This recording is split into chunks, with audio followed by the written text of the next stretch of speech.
If you're joining us on Facebook Live, on LinkedIn Live, wherever you're joining us, we're so glad to have you. We are doing Trainer Talk today. And Trainer Talk is all about myself, Greg, Michael, people coming together and talking about things. So here's what I'm going to do, just because I see what's about to happen, gentlemen.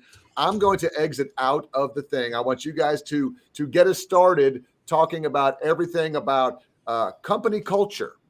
Talk about what company culture is, all that kind of stuff. And then I'm going to bail out for a second, and I'll come back in about 2 minutes in a different location. So you guys take it away. All right. Okay, here we go. So company culture is the way we do things around here. That's it, short and simple. I mean, it's just the way we do things. And so you got to look at your company culture and decide, well, what do you do and why do you do it and what are you doing? So, Michael, what do you think, man? Well, this is what I think, Greg. When people say the culture's got to change, my thought back to them is you are the culture. How you behave, how you show up is the culture. So, we show up and we want things to change. Look inside first, and you show up and you be the culture, and then you attract people who are like you. And before you know it, the culture has changed. But don't expect anything to happen overnight. Yeah. So when you want to change the culture, don't come in and send somebody a memo and think that tomorrow it's a brand new culture. That's right. Hey, I remember here recently, we use Slido in our classes, and I was teaching culture to one of our groups, and I do a word cloud in Slido, and I was asking, one of my questions was, who created your culture? Who created your culture? And man, the answers that I received, well, the management did. And, those who have been here before me created the culture. And,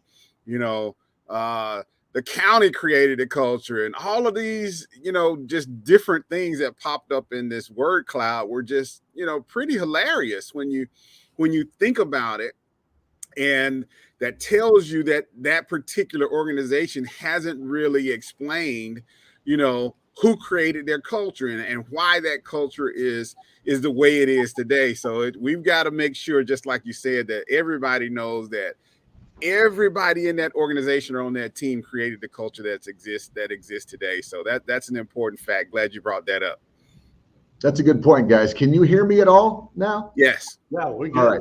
We've moved down the hall. I'm giving myself a bell for how about some big ups for us? Part of our company culture is being flexible. Yeah, that's right.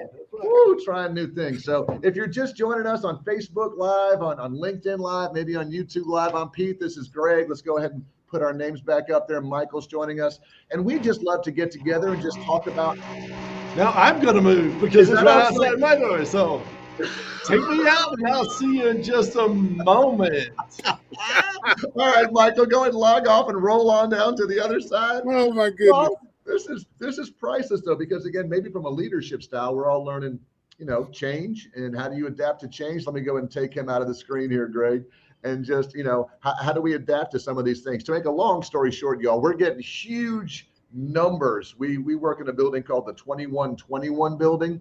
And so of all days, today is the day that they are posting a huge 2, a huge 1, a huge 2, and a huge, probably 6 foot tall for each of these lit signs on the sign right outside our train. Greg, I think you're okay. I think you're the for one. Now.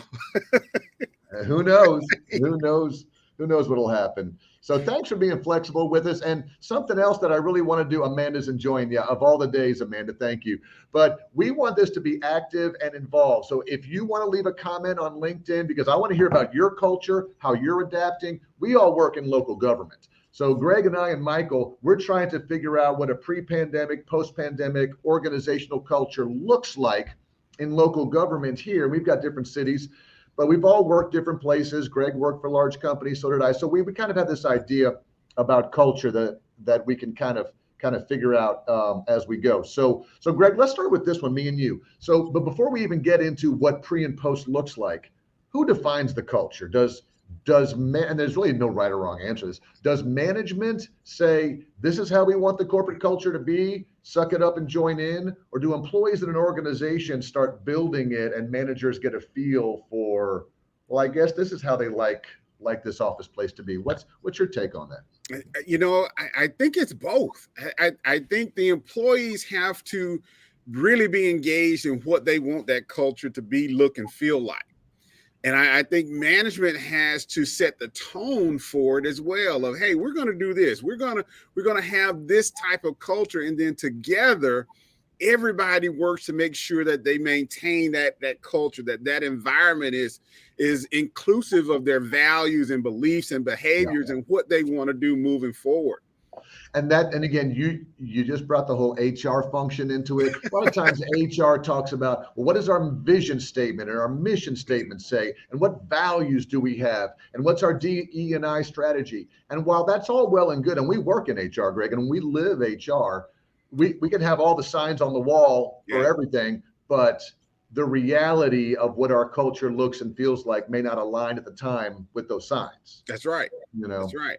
So that's something I think that we've all got to kind of keep in mind, because, openness, transparency, friendliness, all that is part of the culture. So the values kind of set that up. But then we also want to talk about moving forward. So Greg, I, and Michael have some ideas.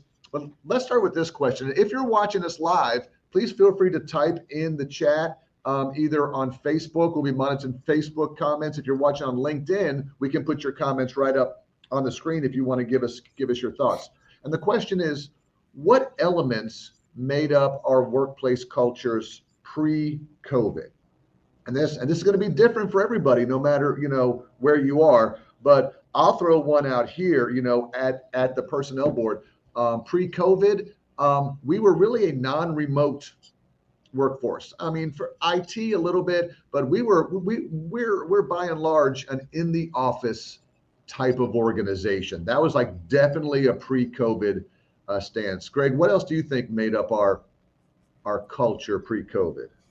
Pre-COVID, we were in class. We were all, in-person training.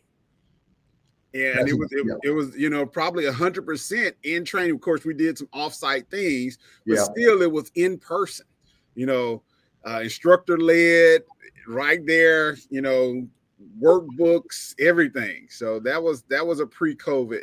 Yep. I think one more that we had was we frequently did group get-togethers. We share 4 floors in our building, 1, 2, 9, and 10. And a lot of times you don't see people. So whether it's weekly, monthly, we had no problems doing social events. Hey, March Madness is coming up. Let's all come up to this empty classroom and order pizza. Hey, I've got a staff meeting. Let's all meet in person. Hey, let's all come up for getting together in person for fun events and work events was commonplace. Yeah. I mean, seemed to definitely go on. And then, of course, the pandemic hits and we have to relook at all of these things. So what are some of your things, if you want to put them in the comments or in the chat, that kind of made up your culture? Because now we want to figure out, Greg, what post-COVID elements are now part of the new workplace culture. We thought we'd do it temporarily, and even though COVID is quote unquote on its way out or maybe over, we're still going to hang on to this? Or what do you think about certain elements there? I think in the beginning, everybody had a innovative stint towards, all right, what else can we do? And how do we keep everyone connected? And I think, as for our team, we were doing, the team get-togethers on Friday, and we haven't done those in a while. Yeah. So, I want to know, how are the other teams adjusting to how they communicate and what tools have they found to be effective, in keeping their teams together, and what have they learned about one another during this time of being remote. There are different communication styles that they prefer. There are some tools that keep them connected more or less, and are people being more proficient during this time away. So I'm sure there are some other things that have been generated. Just have to find out what they are for each team. Well, let's go ahead and talk about the elephant in the room first, because a workplace culture is a lot of times defined by the people. It's defined by the people who are there and the vibe that you get. And many of us worked in organizations that had very little remote work. Right. The pandemic happens. Now we're doing hybrid, 2 days in, 3 days out. Some people are 100% remote. Maybe some of you are watching maybe in California or the Northeast right now. And you're like, when we're just now going back to in office. We really have stayed remote this whole time. So here's my question, Greg, which is, as we're trying to build a workplace culture and an organizational culture, how do we do that in this new reality of some people may not be here every day. Some people may be here there. How do I build a culture when not everybody is sitting in the same building? Yeah. I think number one, our communication skills have to improve. And I think that's going to be key. For those that are in leadership positions that haven't embraced all the technology, whether it's on your device or through Zoom, even though, a lot of people, Zoom has been around and effective, but there's still a lot of people that don't use Zoom or the other platforms that are out there. So I think, leaders are going to have to embrace the technology if they want to, move forward in this new paradigm. I think remote work is here to stay. I think this hybrid work and people being in multiple locations or different locations and still, performing their task is here to stay. And we have to create the environment that we want to be. How do we include those who may not be physically in the office? Yeah. I mean, and that's going to be one of our biggest challenges, I think, not just for us here at where we work at the Personnel Board of Jefferson County, but just across the country, across the world, because I think we as managers have given a lot of employees a pass during the pandemic.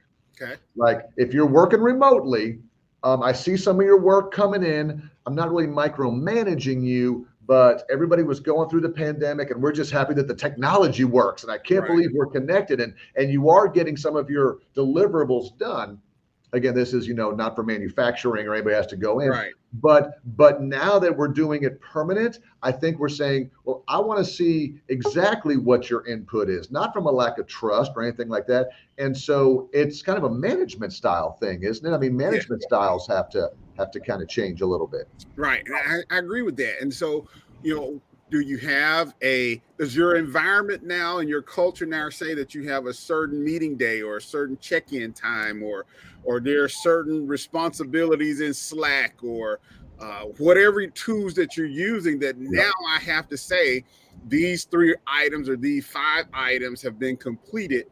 And my culture now is more of a in-person, check the box and face-to-face meetings versus come into the office and do these things.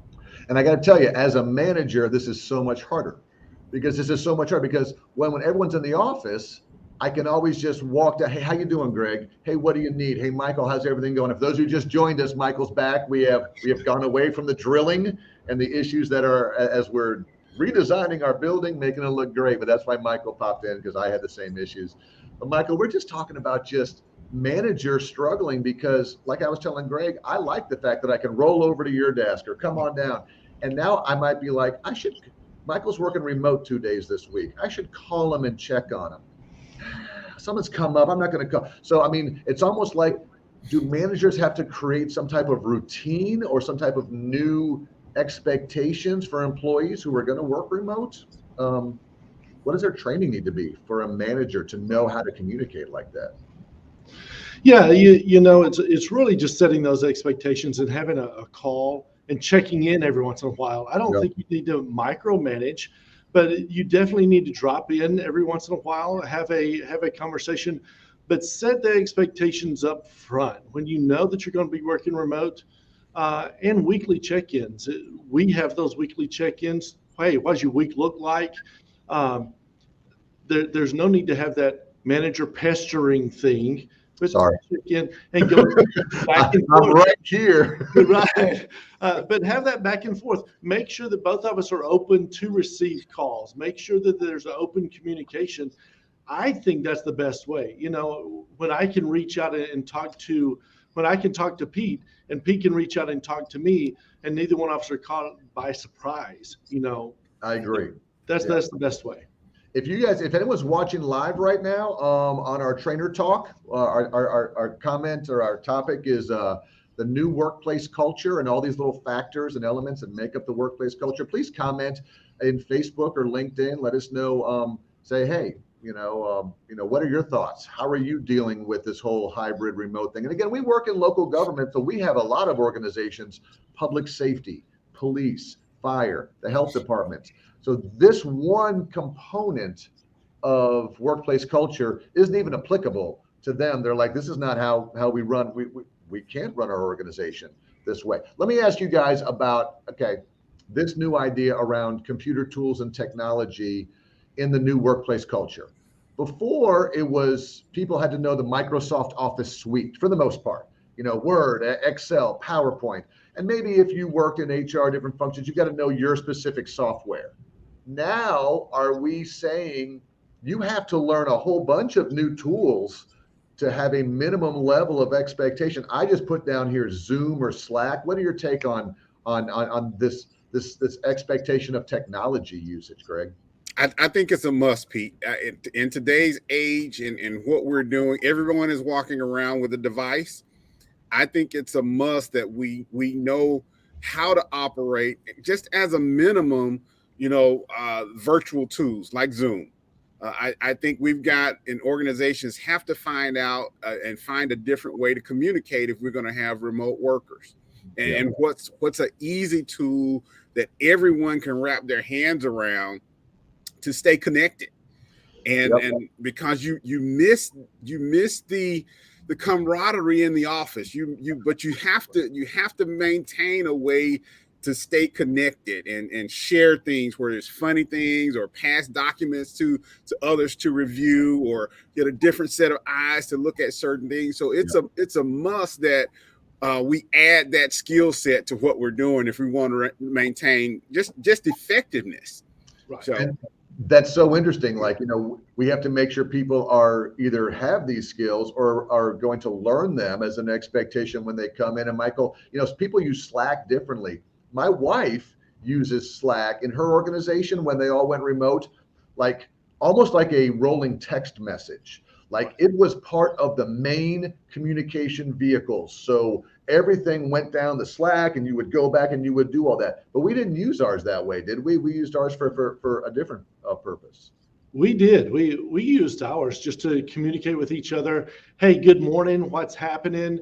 And then updates, just checking in with each other. Hey, I found this great thing today. Let me encourage you. Let me tell you what's going on right now. Let me let you know what's going on with my family right now. Yeah. So we used it more as a personal connection piece than we did anything else. It was just, hey, let you know what's going on in my world. So we used it. I think it's been very, very effective. At times it was everybody got on and said, hey, good morning, when we all linked in, or when we just joined in. Yeah. That kind of has slacked off, but every one of us still say, hey, this is what's happening, or did you know this? And we'll throw an ad in there that happened. So it's pretty cool. It's funny because the workplace expectations, again, set by me, the manager, when we were all remote for a while. Now, it's a very minimal amount of time, but I said Slack is going to be the way to use it. And then once we went back to like a hybrid model, 4 days, now I'm seeing you all every day. So there's not as much. Some people are still using it, some people aren't, and so I think, again, it's up to the leader to help define, okay, from a cultural perspective, is it email? Is it text? Is it Slack? Is it Google Forms? Is it anything that you want to use there? Let's talk about people's preferences on communication styles. And we touched this a little bit, but that's a huge part of a company culture, is how we communicate. How do we share information? Tell me the struggles that have come with this because before it was easy. Again, pre-COVID, we just use email. Yeah. And what do you guys think about this post-COVID communication? Is it harder? Is it easier? And how does it define a culture, an organizational culture? Well, I think that what's happening now is most companies are either not communicating everything, or we're communicating the key things. So what I mean by that is the communication that's really good, the companies that are communicating, we're communicating the key things that need to go out. So if I really need some stuff to go out, I don't do a lot of fluff. I don't do a lot of nonsense communicating. I tell you what you need to know, which I think people are appreciating more now because people say, why are we having this meeting? You could have just sent it to me in an email.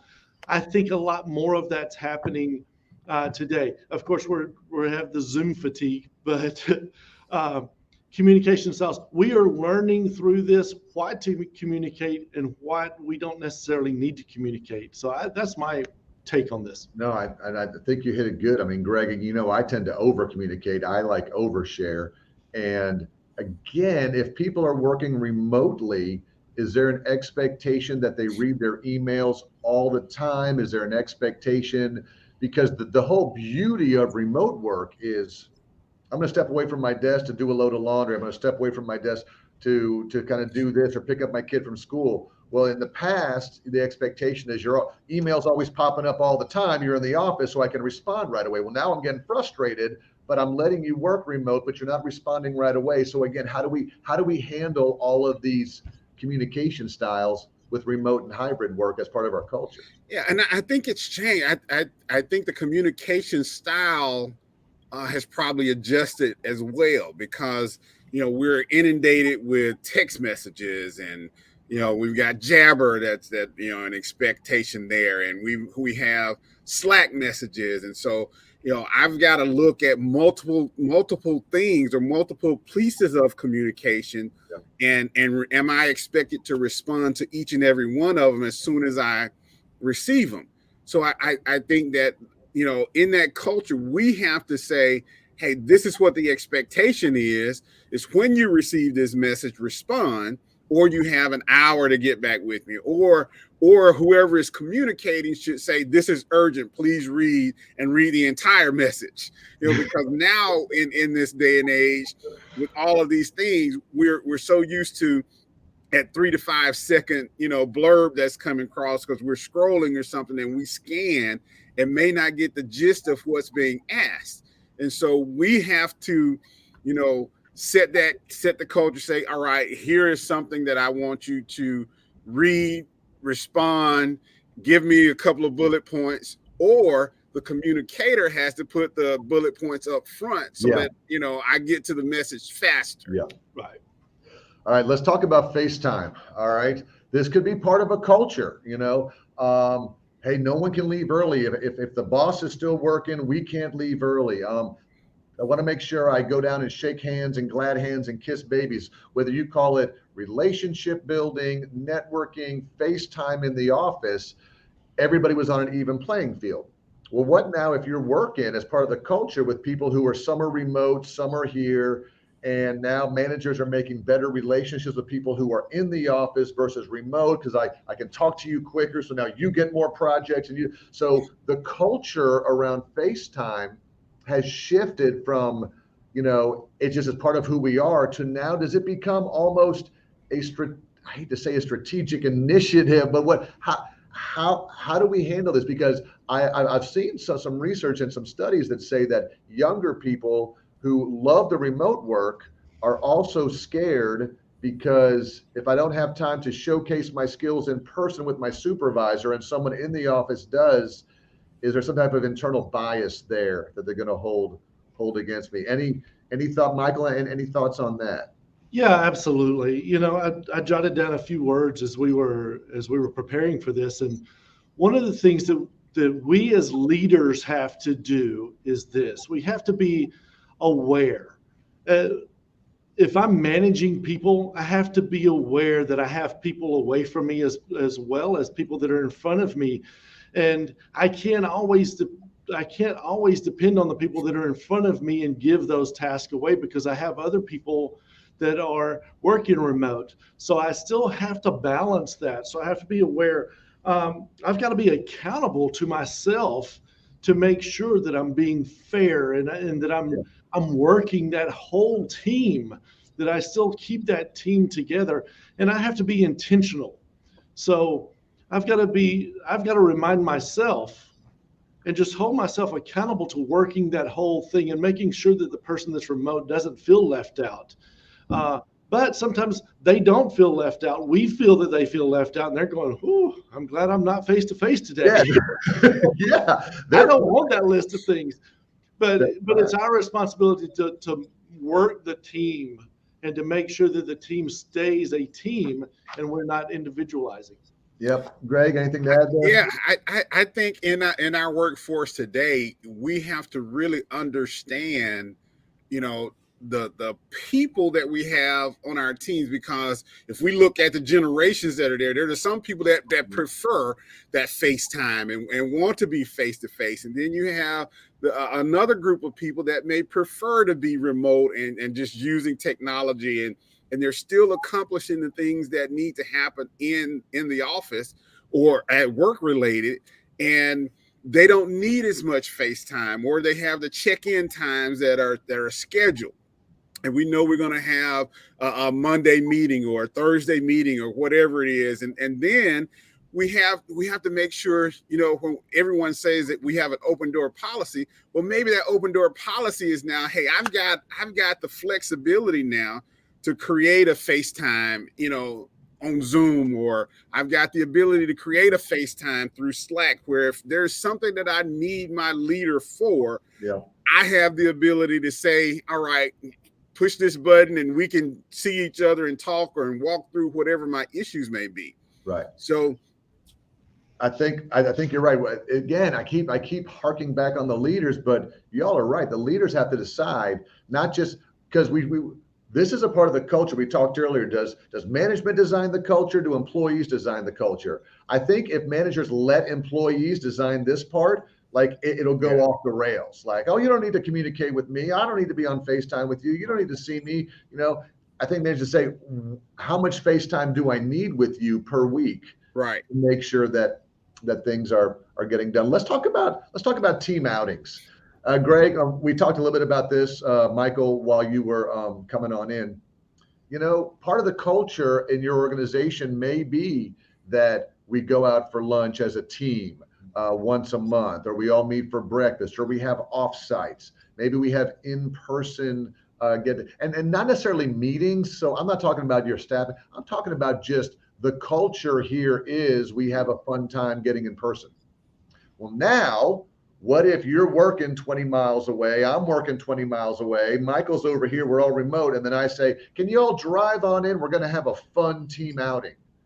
And so part of that might be, I don't want to drive all. So what's your take on in person? Like, what are some of the struggles where we're going to have to overcome with this? Greg, we'll start with you. I think the struggles we're going to have to overcome now is, what's the value in people that are having to drive 20 miles? What's the value of us getting together?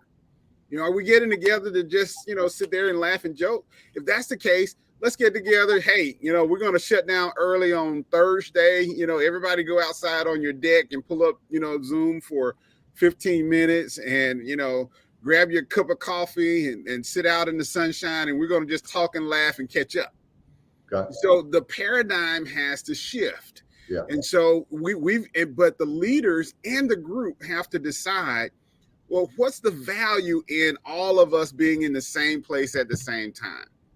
And, once we determine what that is, now, everybody has to say, yeah, I want to do that. And I got to be honest, that's something I would totally struggle with, because I would be like, listen, we haven't gone out to lunch in like a month and a half. And Greg, I know you're remote, but Kim's in today and Taria's remote, but we're all meeting at 11 o'clock downtown. I would think that'd be a great thing. And I wouldn't realize that two of you were like, I don't want to drive down. I don't want to. But I'm like, there's so much value to be in person. We've got to find this sort of give and take, Michael, don't we, about how we can do some team outings with remote and hybrid workers. Absolutely. I think that's part of the give and take of the team as well. I have been afforded to work remotely. We haven't been together for 3-4 weeks, whatever. Part of the accountability to me is, okay, I can give up a couple of hours. I can drive in and I can give my time back because I have been given the freedom to have this remote time and I've had some of my time. Part of my give back is let's go in and have some fun. It might be inconvenient, but it's going to be fun. And to Greg's point, the value added, when you get there, you're going to find out that it was worth the time because you're going to get something from it. Most of the time, the value when you get there is so much more than what you expected. Even if it's not, because you took the time to go in, the joy you made for other people because we all got together was worth it all. So I say you give of yourself, you serve the team by coming in, and you make it worth a while rather than being, I'm just going to throw the word out there. Don't be so selfish. Think about the team before you think of yourself.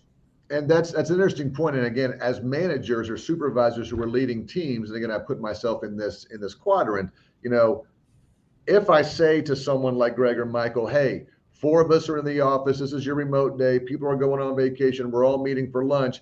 If I do have somebody come in and drive home, can I be flexible and say, hey, by the way, when you get back, finish up a few things and shut down? So again, it's going to be this whole give and take type of thing. And again, employees should realize, well, if I'm driving in and driving home for that counts as work time. So but Greg's right as well. What's the value? And even if I set it up as there's no value, I want to see you all. Right. I want us to have fun and I want to see your face. And we're going to talk about family and not about work. I think there might be some value in that depending on the organization. And again, the style that you kind of run in, but, and that's going to be so different. Y'all know we tried this on Zoom.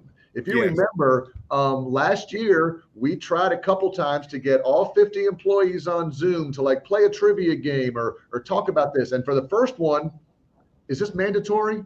Do we have to log in for this?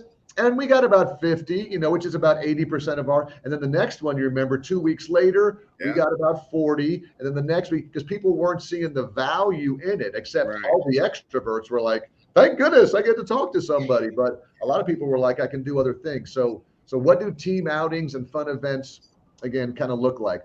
All right, y'all, let's do a couple more. If you're just joining us, again, LinkedIn, Facebook, put your comments in there. We're talking about organizational culture, pre-pandemic and post-pandemic. Trust. This is the big struggle with permanent remote work that I'm reading about. Again, because you still have some old school managers, old school leadership style that's, I trusted you during the pandemic, but that was an emergency.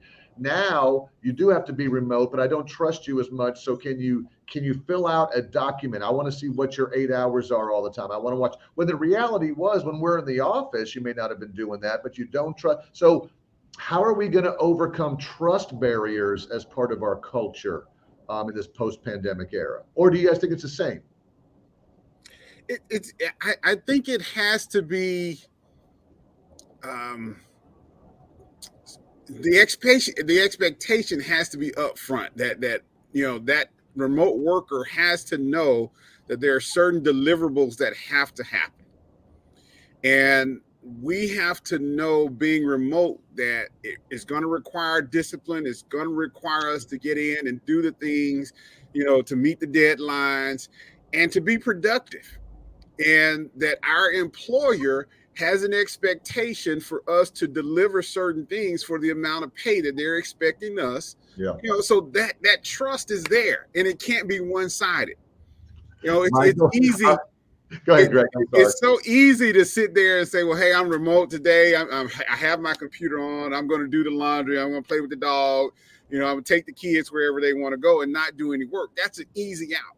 But the trust comes in to where, all right, when I call or text or email, do you respond? If I say, hey, we're going to get on Zoom in the next 10 minutes, are you there? All of those things, that trust has to be both sides for this to work. Michael, let me ask you this. I think I know what your answer is going to be. The 8-hour workday, okay? Let's just say 7 to 4, 8 to 5. Now, whatever it is, when you're in person in the office, yes. But has that paradigm shifted where now I have to trust you that sometime between the hours of 6 a.m. and 10 p.m. at night, you are going to have delivered 8 hours of quality output for me. Can I trust people to do that? Or do I still have to say, I need your work done between 8 and 4 and 8 and 5? How do I do that as a manager? I say trust first. As a manager, you have to trust your people to get the job done. It doesn't personally. We'll put it in your time parameters between 6 a.m. and 10 p.m. As long as it gets done, it really doesn't matter what time it gets done. That it gets done is the priority. Now, if you have a time limit, if you've got a set time it needs to be done, then it needs to be done prior to that time. If you say by end of day, then the end of day is the work day, the business day, so 5 p.m. or so. But if you just give me a list and it needs to be done, then I'm going to get it done. So anytime during that time, if I accomplish my task, I can accomplish it anytime. And we all understand how hard this is because recruiting is having struggles, employer retention, they call it the great resignation, they call it the great reevaluation. And so everyone, and I think what's happening now is, in my opinion, managers had a comfortable style of managing pre-COVID. The pandemic hit, I adapted, and now the pandemic is on its way out. I'm going back to my old style that worked. And there's an expectation. Well, you both are. So some type of shift in either my management style or my leadership style has to happen because of what's happened the past 18 months. Why do I have to change just because society has changed and the world has changed? Why do I? Because Pete, the world has changed. the entire world has changed in the way that gets done. Now, I believe this. I believe that work ethic has changed. Now, I think that everybody has learned how to manage their time. You had slackers when you were in the corporate business. You had people that didn't do their work when they worked 8 to 5 in the office. You're going to have slackers that are working remote. But I believe this. I believe that you've got people that work remote that probably work harder remote than they did when they were in the office. I believe they that. learned to manage both and do both better than they did work in the office. And then the commute time. There's something about, in my brain anyway, there's something about that commute time that gave us more time to manage both worlds, and we get more accomplished in our home and in our business world. I mean, this weekend, I worked for my job this weekend. I didn't get paid for it. Of course, I'm salary, so I guess I am getting paid for it. Right. But there are things that I had to get accomplished that I put time in for because it just had to get done. I think that there are more people out there that managers are afraid are not getting done because if I'm not watching them or if they're not in the office, I can't watch them. But how many of us as managers really watched them anyway? That's a great point. Yeah, that's a great Pete, point. I think those managers that have flexed their leadership style in this remote environment are the ones that have the cultures where people want to stay. Absolutely. I think those managers that didn't flex their style are having, retention issues, and they've got a culture where people don't want to be involved and the productivity is down. It would be interesting to see studies where, managers say, you got to be here and you got to be doing this, and I'm going to check in on you every hour and you have to respond. I'm sure those cultures are having issues finding good people and retaining talent because they didn't flex their leadership style at this moment to address the change in the way that we work. That model to me, it's been proven that it was broken. The pandemic just exposed that we can accomplish different things with a different, culture in terms of our work and our efficiencies and a number of different things, life balance, whole 9 yards. Yep. No, I agree with you guys. All right, let's do one more and then we'll sort of wrap this up. All right. So, office design.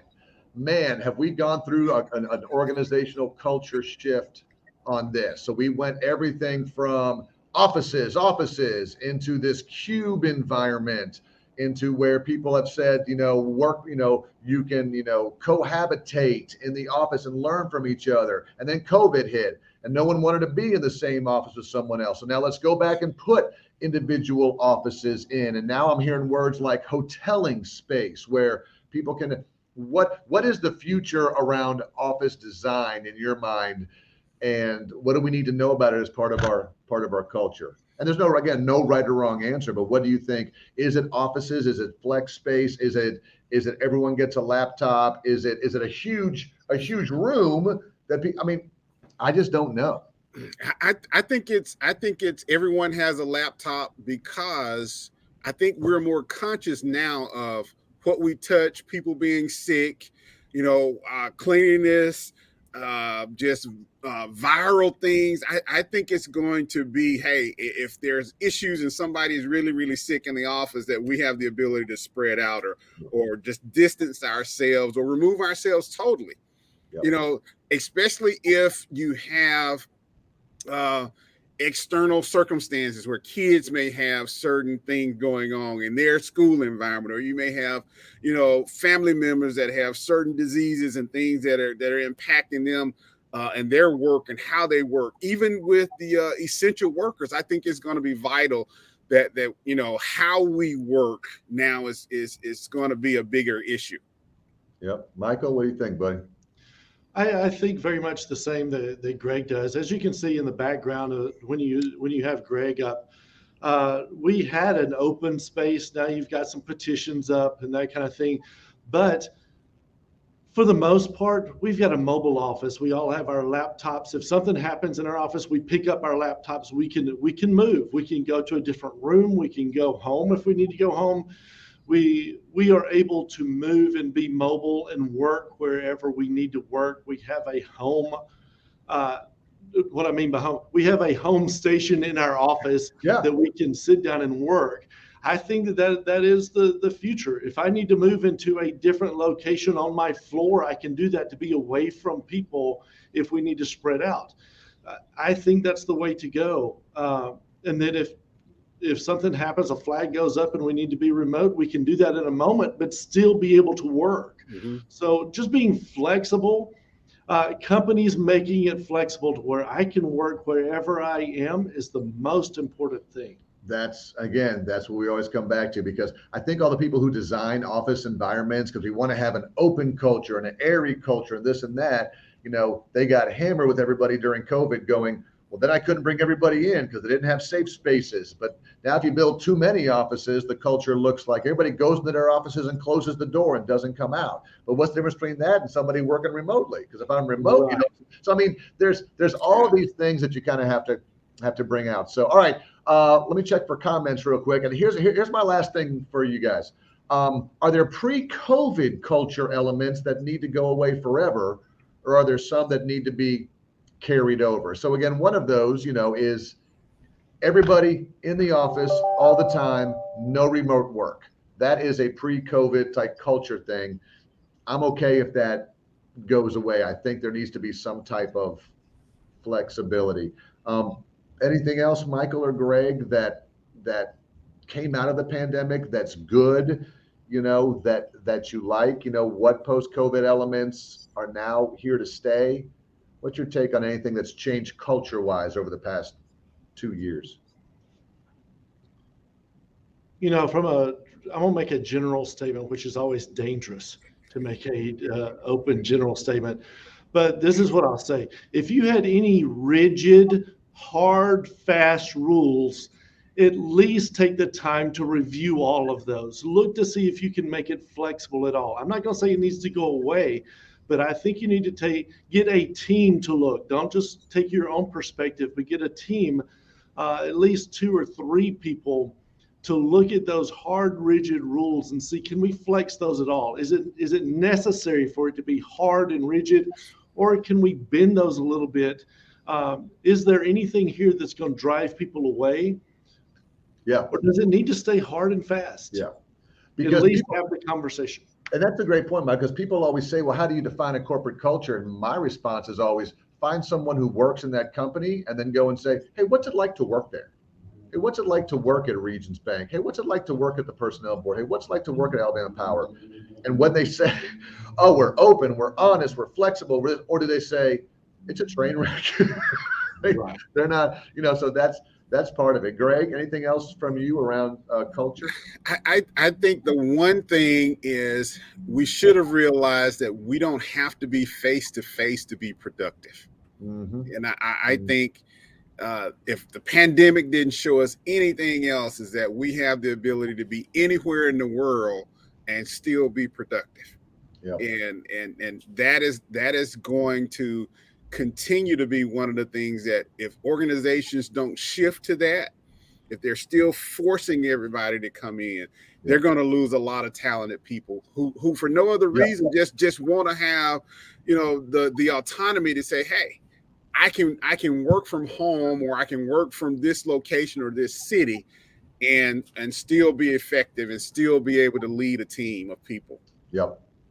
Yeah. My takeaway is this, is if you're going to create whatever culture you design, you need to back it up. And what I mean by that is if you say, oh, if you come to work from us, we don't have flexible work, we don't have remote. But let me tell you something. We did a study that shows the ROI of our productivity is up 10%, and our employee engagement scores are higher than our neighbor down the street because we do more of this and we do more of that, and we do things in this culture that you can't do in a hybrid workplace. So I don't mind you digging your heels in and saying, this is the way our culture is designed based on public safety, and we can't do this. But what you're going to have to do to a lot of employees is to prove it to them through some type of data, and not just say it's the way we've always done it. This is what our culture has always been. And if you don't like it, go find a different culture to work in. So I'm okay defending it.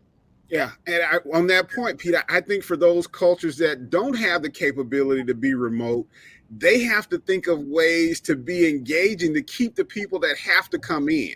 Those essential workers, they have to find ways to do more things or just be creative in that space to show appreciation or change that culture where people are excited about coming in because what they're doing and why they're doing it is so important to the big picture of that organization. Yeah. And I'll take it a step further, Greg. You talk about the future of your of that career path.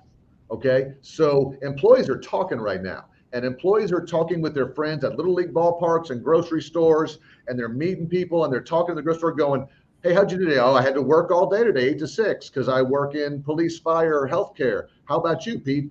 Man, it was tough. I had to sleep until 8, but my boss lets me do my laundry during work, and I did that. And so now maybe the people aren't going to change their careers, but they may be telling their kids and their grandkids, hey, don't go into this field because of this. And so now what's the future of these professions going to look like? So there's some long-term ramifications to what happened, with COVID on these ones. So again, Greg, your point is, if I can't let you do this, I can't let you work remote, I can't let you do, what can I do? Yes. What do we have that makes this an employer of choice?